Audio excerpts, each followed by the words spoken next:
As President Obama speaks at the UN, House Republican leaders will reveal their Pledge to America, a set of campaign promises that target the president's biggest initiatives. The GOP wants to repeal President Obama's health care legislation, roll back spending to 2008 levels, and make permanent all of the Bush-era tax cuts.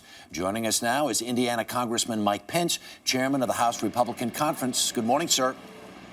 Good morning, Harry. I want to get through a couple of these planks in this Pledge to America, and I'm going to start with the repeal of the health care legislation. Even if, for instance, Republicans ended up with a majority in the House, would this really be doable? Well, let me say that that's really up to the American people. What our Pledge to America today is, though, Harry, is really focused about right now. Republicans over the last year have been in the process of listening to the American people. In the month of August alone, over 1,500 town hall meetings and business meetings. We launched a website, americaspeakingout.com.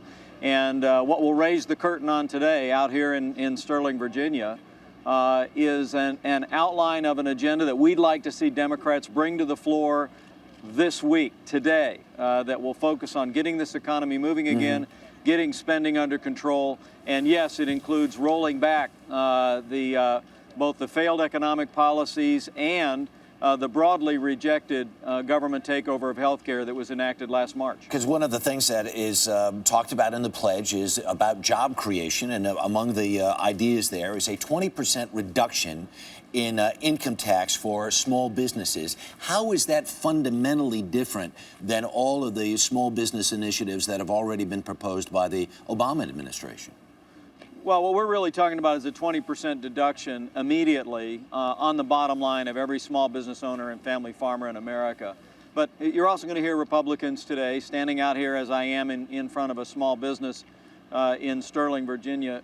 You're going to hear Republicans talk today about Congress ought to be acting to make sure that there's no tax increase on any American at any income level. You know, the administration continues to insist on a policy that would allow taxes to go up on Americans that file tax returns over $200,000 a year as individuals.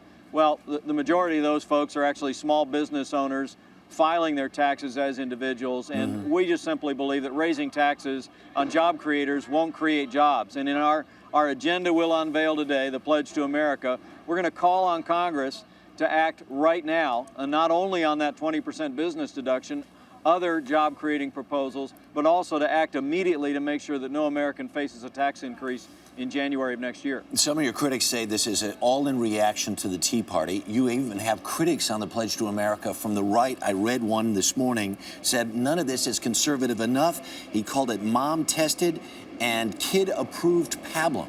Do you feel like you are going far enough? Well, look, this nation has a long way to go to restore fiscal solvency to this country, to really get this economy moving and on policies that will ensure a boundless American future. You know, what we hope is that as Americans look at the Pledge to America, they understand that this is our effort at a good start. This is a good faith effort by Republicans in Congress to say we've listened to the American people over the last year, and here's what we believe we need to do right now in this Congress to get the economy moving, to get spending under control, to reform government, to respect values, and to provide for our national security. Got it. So there's a lot more work to be done than what people will see in the Pledge to America, but this is what we think is what ought to be done first after listening to the people of this country. Congressman Mike Pence, we do appreciate your time this morning. Thank you very much. Thank you, Eric.